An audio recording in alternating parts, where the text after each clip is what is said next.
On plonge dans la CFA avec l'entraîneur de l'équipe de CFA du Racing Club de Strasbourg, François Keller.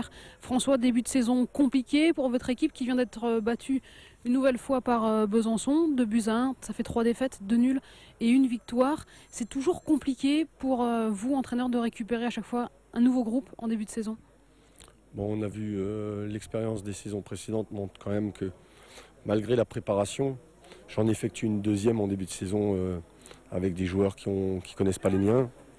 Et donc c'est un lien qu'il faut absolument essayer de trouver rapidement de manière à ne pas se mettre en difficulté. Mais c'est vrai que tous les débuts de saison sont compliqués. Maintenant, je pense que déjà aujourd'hui, il va falloir s'attacher à faire en sorte que chaque joueur retrouve son niveau.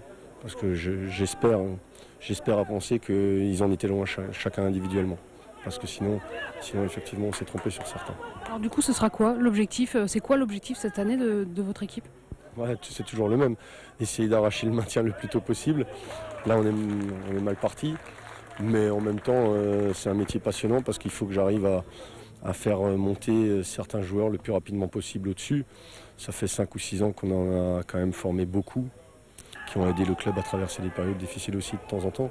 On voit en ce moment l'équipe du Racing qui joue avec 5 voire 6 joueurs issus du centre qui sont passés souvent par votre groupe. C'est une satisfaction supplémentaire pour vous, entraîneur du centre? Ah oui, moi je voudrais qu'il y en ait même plus.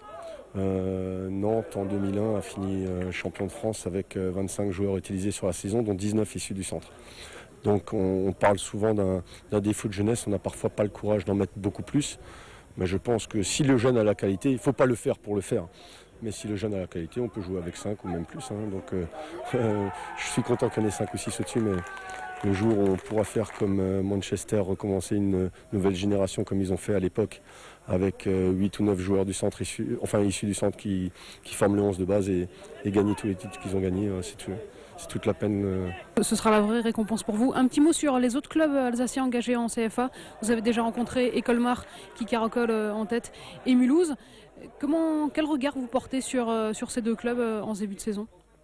J'utilise souvent Colmar comme exemple auprès de mes jeunes parce qu'il y a quand même beaucoup de joueurs à Colmar qui forment le 11 de base, qui sont passés par des centres de formation, qui n'ont pas percé et qui aujourd'hui se retrouvent dans une situation où ils sont obligés de monter pour pouvoir encore espérer une carrière dans le football.